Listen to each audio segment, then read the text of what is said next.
Hello ladies and gentlemen, and welcome back to the final reaction of Band of Brothers. Today we got, obviously, the final episode. Now before we get started, make sure you leave a like and subscribe. I'd really appreciate that. And what I need you to do in the comments is let me know what other limited series should we watch next. I know a lot of you are probably going to say this one specific show, and if you're going to say it, you know what show you're going to say, especially because it's a Band of Brothers reaction. I have a feeling I know what you're going to say. But if you can come up with something else, give some other suggestions, I would really appreciate that. This is the finale to Band of Brothers, and I'm expecting a more of a, how do I say it, a happier ending, I guess, in a way. Last episode ended with, well, the news breaking that Hitler had committed suicide. Hitler's gone, the war is coming to an end here, and it really felt like that, like the war was coming to an end. It really felt like that through the entire last episode. And I remember thinking in the first half of the episode, I was like, okay, this is like surprisingly really chill for this show, like our group just hanging out, getting supplies, putting themselves together. And then the second half of the episode just absolutely wrecks you. It's when they find the concentration camps and they learn about the concentration camps. And yeah, that didn't cross my mind. I guess I forgot that from history classes, that a lot of people outside of, Germany and that area did not know about concentration camps. They had no idea that that was going on. Other people only found out about them towards the end of the war when they started discovering them. Again, I'm expecting a more of a calmer, I guess, a more of a happier, also somewhat sad time, because we'll probably reflect on all those we lost throughout the war, and we lost a lot of people. I'm not expecting a lot of casualties. Hopefully everybody makes it out. But yeah, we'll see. So let's go ahead and dive into episode 10 of Band of Brothers, called Points. Once again, make sure you leave a like and subscribe. Thank you. July 1945, Austria. It was more than 3 years since Lewis Nixon and I decided to join the paratroops, and more than a year since we'd first gone to war. 3 years and 1 year at war. I certainly didn't expect to find myself at a place like this. Yeah, it is kind of interesting. Like, these American boys just got a very brutal trip through Europe. Come and join me for a morning swim? Yeah. You know me so well. Nixon was going through it last episode. His wife, divorced him and took the dog. Said he had all these photographs of the 506. Going all the way back to Toccoa. I traded them for a couple of Lugers. That's a bargain. No, nice. Cool. I know a thing or two about film photography. Well, it's funny you should mention it, because I had a meeting with Colonel Sink. Really? Yeah, discussed the possibility of staying. Staying in the military? Nice. Yeah. Yeah, it's a career. I mean, hey, Winters really good at it, so. What do you think about New Jersey? New Jersey? There's a company. New Jersey's great. Come over. Come here. Administration works. That sounds picturesque. Yeah, well, oddly enough, I know the owners. Probably gonna expect me to make something of myself. I thought maybe I'd drag you with me. Oh, he's from Jersey. It's a family thing. Okay. Are you offering me a job? We'll see how you do in your interview, but, knowing your qualifications, I think probably scrape something up. Nice.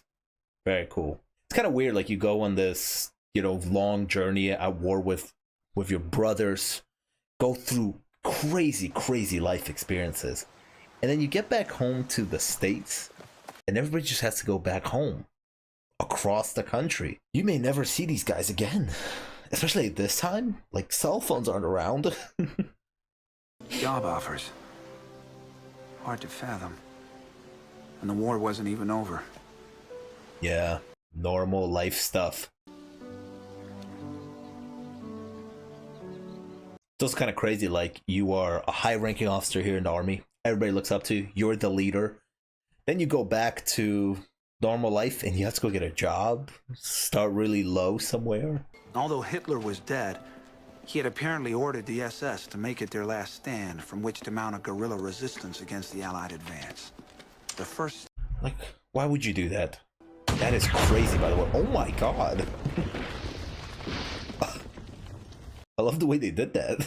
Duly noted. I already recommended you to Colonel Sink. Terrific. Let's go find out where Hitler lived. Ron? Relax, Spears. Calm down. I know you're excited. Go, go, go, Jets, go. I just had a conversation with General Leclerc. I love how they're experimenting this. Fired a rocket at a bunch of grenades. We're just doing whatever at this point. One easy company in the lead. Have the men assembled down on the Autobahn. Yes, sir. Dude, if you're the Germans, like why? Why they keep going, dude? The dude killed himself. Just give it up. There's no point. It's a beautiful town, though. Like, beautiful location. That's because this is the one town you can't deny being a true Nazi. What do you mean? Well, you have to be to live here. You know, what I said earlier, I was talking just about the location, guys, okay? Should we just talk about the location, the scenery? No. Where were you going?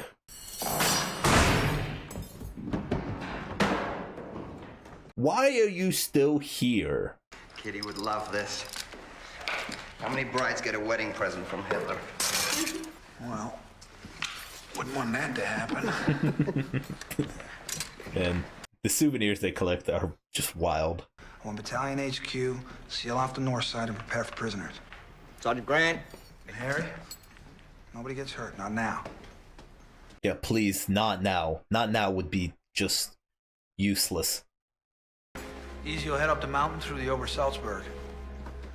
Take the Eagle's Nest. Spears, you don't want to take that with you, you know? The Eagle's Nest was a surprise birthday present for Hitler, built with Nazi party money. A mountaintop stone retreat, 8,000 feet up. I have heard of this location before. I've never seen it or seen pictures of it. And the man was afraid of heights. Yeah, well, him being afraid of heights wasn't the weird part about him. Just looking at this location that they built, the set that they built. Again, never seen a picture of it. I'm just wondering if... I'm guessing they got this from the actual place. Oh, champagne. I was about to say, more of them just taking themselves out. After this episode, I'm gonna look up what the Eagle Nest looks now. No, goddammit, Liz. Hitler. No. Look, this is a beautiful location. The view from here. From Corps, just came in, effective immediately. All troops stand fast on present positions. You ready for it? Listen up. German army surrendered. We're going home. We're done. I got a present for you. That guy can't, like, believe it. Oh, my God. Just the relief you have to feel, you know? It's like finishing the worst, longest assignment ever in the history of assignments.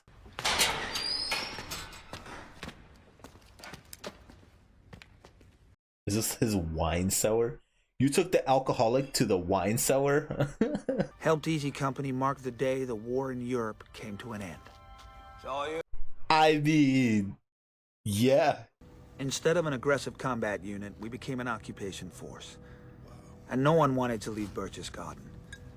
Until they saw Austria. Is this Austria? It's beautiful. Look at that. All these just beautiful locations were just rampaged by war.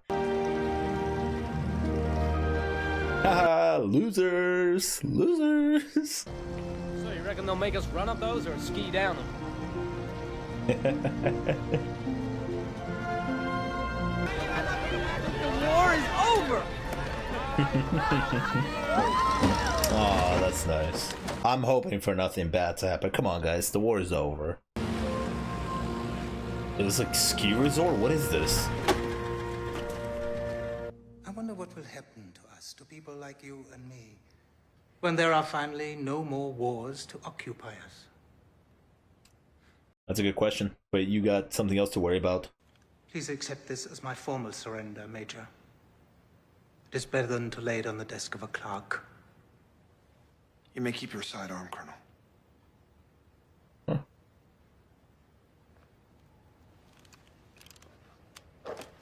That is interesting.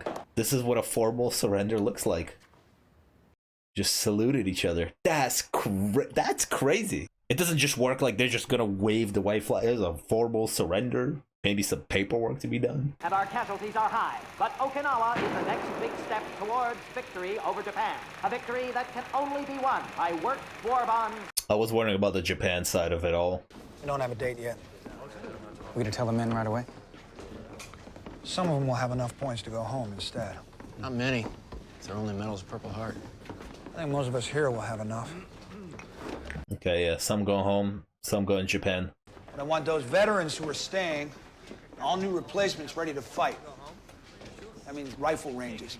That means daily close order drills. It means troop reviews, but above all... This is annoying. There's dinner. I mean, all of you have been practicing shooting throughout this whole war, so none of you should miss. Really? Seems they want me to stay around a while. You serious? How many points you need? 15. 15? Jesus Christ, I thought I had it bad. To send one man home in each company, effective immediately.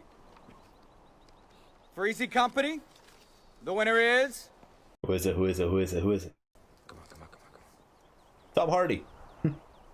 Serial number 130-66266, Sergeant Darrell C. Powers. Oh, Shifty's going.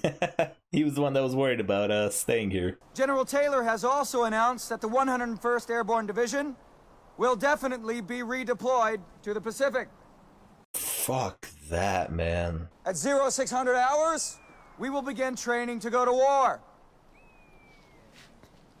That would be my last straw. Come in. That would be my last straw. You got everything you need? Yes, sir. What a balcony view. I mean, goddamn. I just don't rightly know how I'm going to explain all this. You're a hell of a fine soldier, Shifty. There's nothing more to explain. Good job, Shifty. You did well. 2 days later, Shifty Powers was on a truck headed for the rear and a boat home. Unfortunately, the truck was hit head-on by a drunken corporal from another regiment. He survived, but had to spend the next few months in a series of hospitals. I wish I could say that he was our only casualty in Austria. Oh, here we go. Fucking hell. The reality is you're going to sit here in Austria for 6 months waiting to go, and I'm going to be back in Wilkes-Barre making babies. You didn't tell him? You're gonna be back in Wilkes-Barre? You're picking Wilkes-Barre over Austria? Guts and Glory here applied for a transfer. What? 13th Airborne are heading out for the Pacific right away. If I'm going, I want to get it over with. You're nuts. You are nuts. I can't let him go by himself. He doesn't know where it is. They're brothers.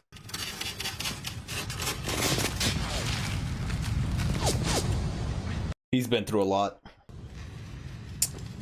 Was that his... No, that was not the first. That's probably the first, like, personal casualty that he saw. They're all personal. You know what I mean?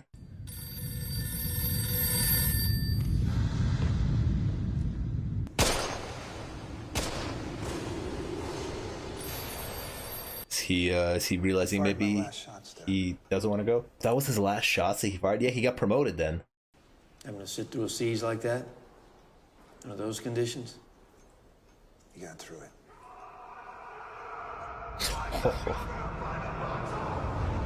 I love this. I love that it's showing that he's thinking about all of this.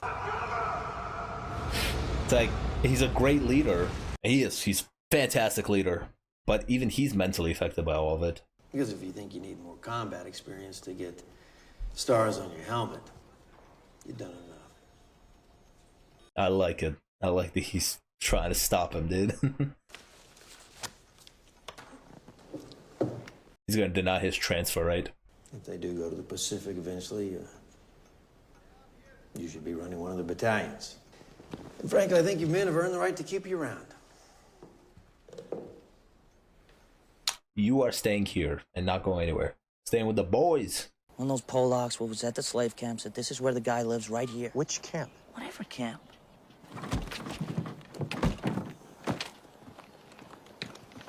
I am worried for one of them. Is this personal to you? No, it's a goddamn order. Does Major Winters know about this? Doesn't matter here. How the fuck it doesn't?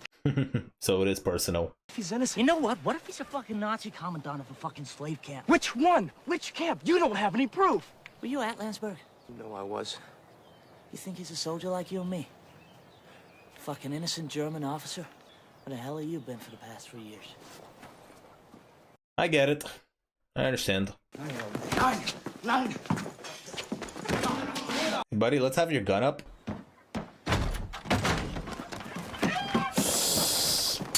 Oh, Joe. Okay.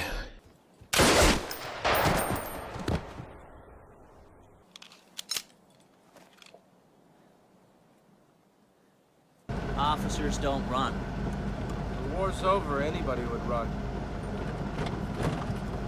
That's a good point. Hey, Webster! My relief. Don't salute the Germans. Oh, come on. I said you get a kick out of it. 75 points. How about you? I mean, you're a Toccoa guy, right? Well, Tom Hardy's going back out there. I have 81 points. It's just not good enough. Hey, where they going? Munich. München, Munich. I'm very uneasy.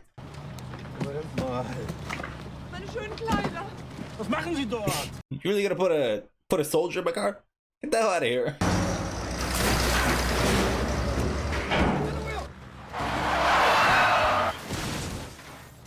Tom Hardy? Damn, Tom Hardy's the casualty here? I'm sorry, I'm hitting that barrel head on before swerving off the road. He was dead when they brought him in. He was 10 points short. That's how they're all looking at their time right now. Young men who wanted to be home with their families by now, who'd served with distinction since before Normandy, were stuck here because they didn't have the points. What they did have plenty of were weapons, alcohol, and too much time on their hands.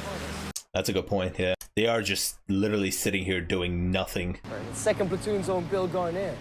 Old gonorrhea himself. Just let Garnier! They're telling stories about Garnier, nice. Got his leg blown off in Bastogne.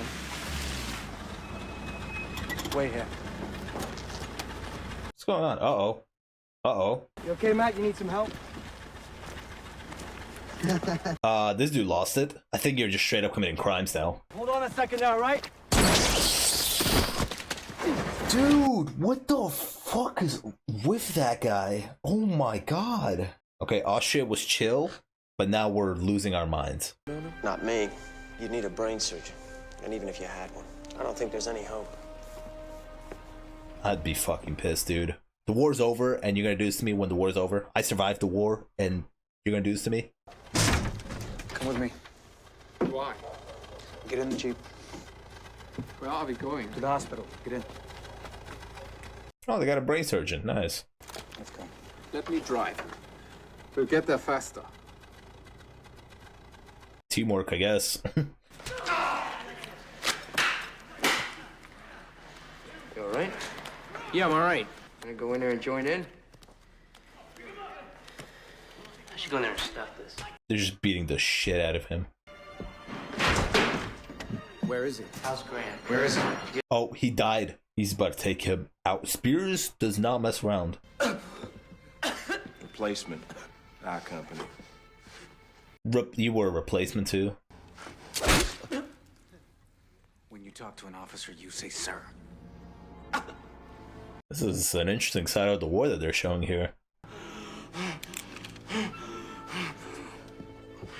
Yeah, I'm gonna just back up. I don't want brain juice all over me.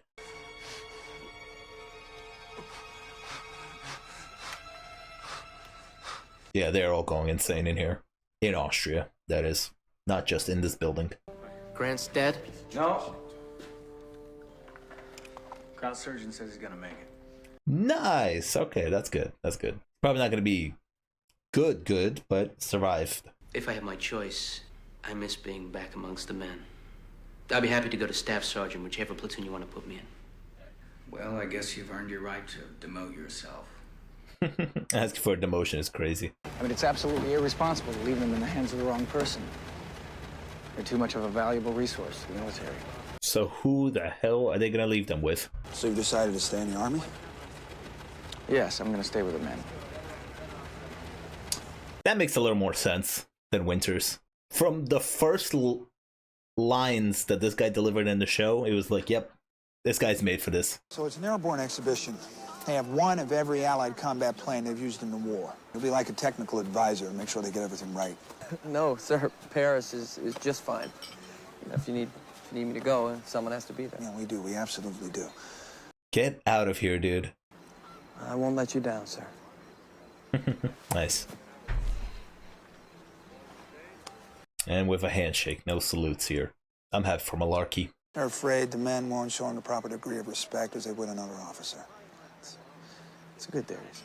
It's an idiotic theory. I thought Second Lieutenant Carwood Lipton from West Virginia could soothe his ruffled feathers. No problem, sir. Major, I love how they're all coming to like an understanding. Like, yep, this is it. This is it. Dude, this guy's still repping the colors? That's crazy. With your permission, I would like to address my men briefly. That'll be fine, General. Sobel! What's up, dude? Captain Sobel? Major Winters? Captain Sobel. We salute the rank, not the man. Yeah, don't be petty. Hey man, you know, you were a dick. You were an asshole. They all hated you. But you know, you put in your time. You did something for them. Man, it's been a long war. It's been a tough war. Ihr habt tapfer und stolz für euer Vaterland gekämpft. You fought bravely, proudly for your country. Coming from them. You are a special group. Die ineinander einen Zusammenhalt gefunden hat. You found in one another a bond. It's funny because they're all gonna give the same speech. Like Winters would get up there and give the same speech to his men. We've shared foxholes. Die sich in schrecklichen Momenten gegenseitig gestützt haben. Held each other in dire moments. Die den Tod und gemeinsam gelitten haben. We've seen death and suffered together. They all did on both sides. I'm proud to have served with each and every one of you. I like how it was cutting to our group too. You deserve long and happy lives in peace. It's funny that it's interesting that he had to translate that because we know that he thinks they absolutely do not. What the hell happened to them? New Jersey, huh? New Jersey. Yay!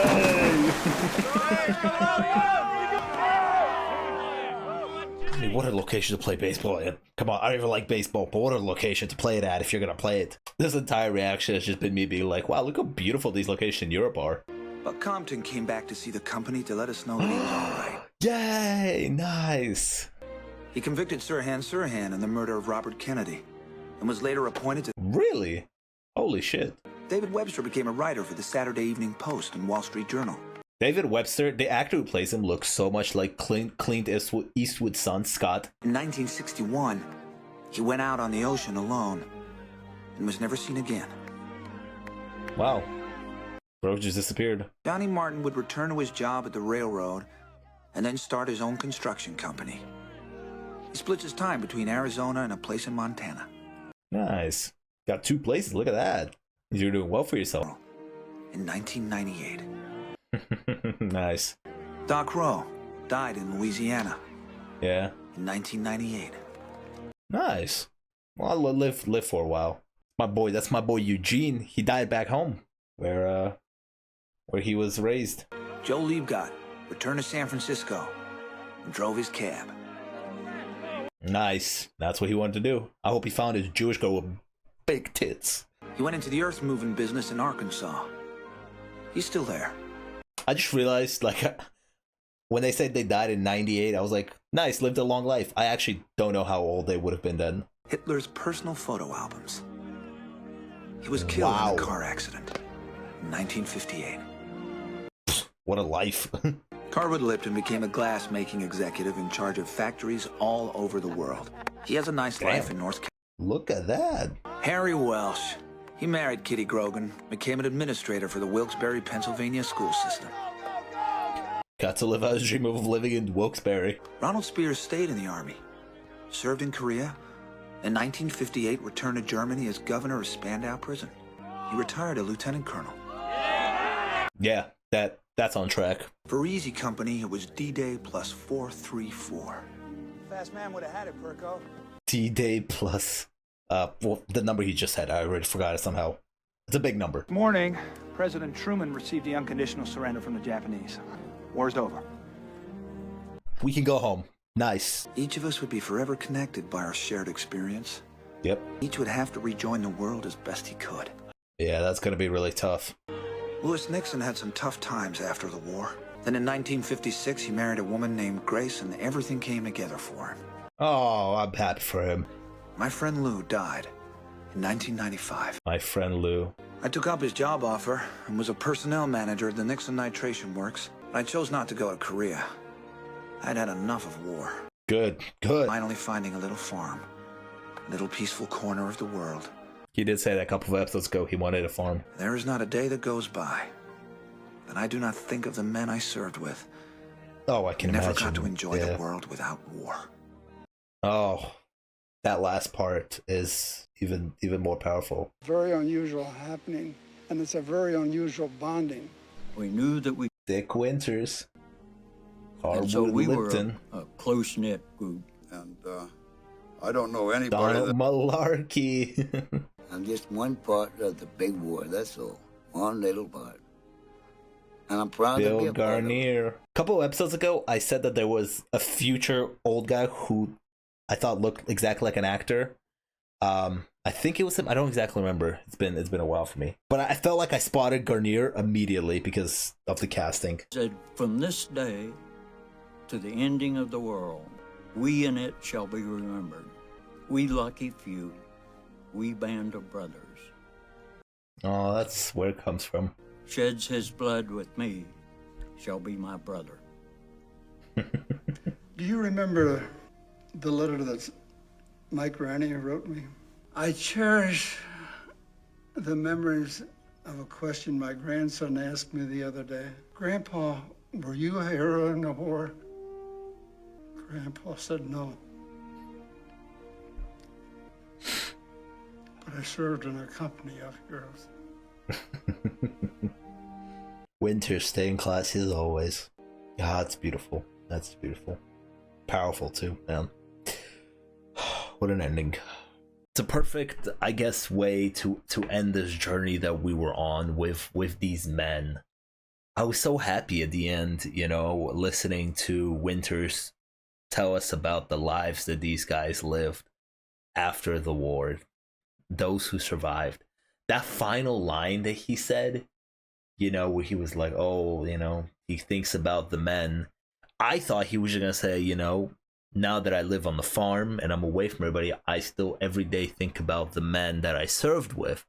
But he went further and said, thinks about those who didn't get to experience life after the war. And that like brought me into the state of like thinking about all the guys that we did lose through this whole journey.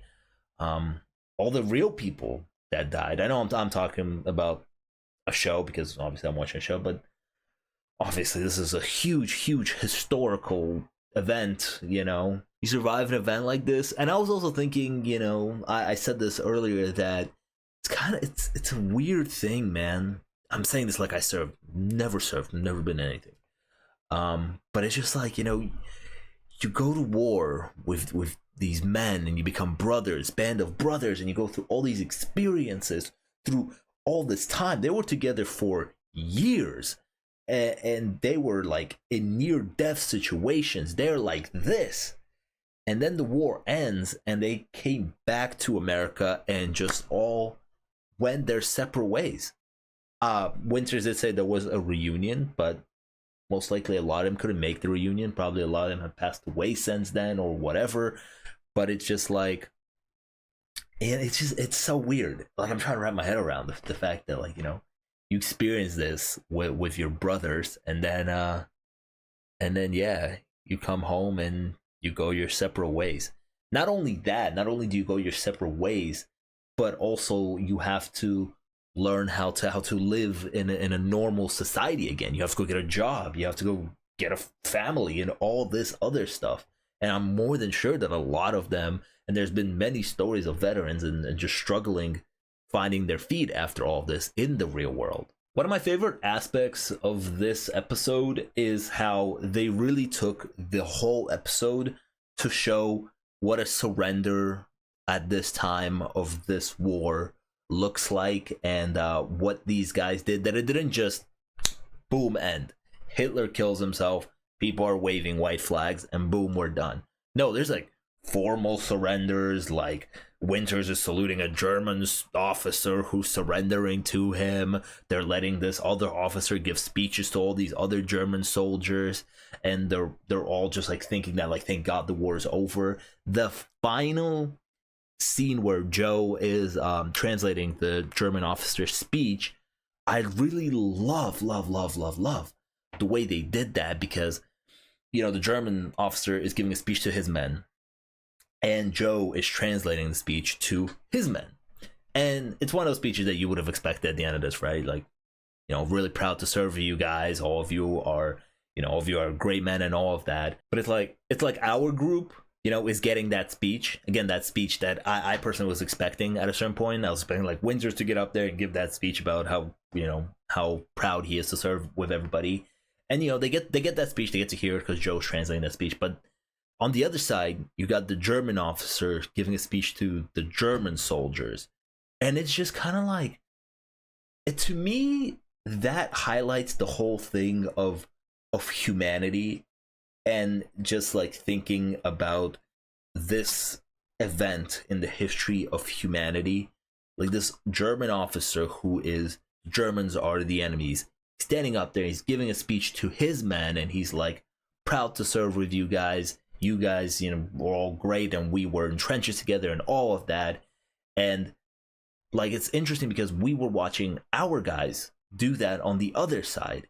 And it's like, yeah, it's really impactful for the other side as well. It's like, it's one of those things, you know, like war really, and humanity, and, you know, like, fuck. One of the things you got to know about me, sometimes my brain moves much faster than my mouth. I got like tons of thoughts going on up here, and I do sometimes find it hard to articulate things correctly. I think it all kind of goes back to that saying of there are no winners in war, and there will be. I think I started the first episode reaction saying, I said that quote somewhere in this reaction series before.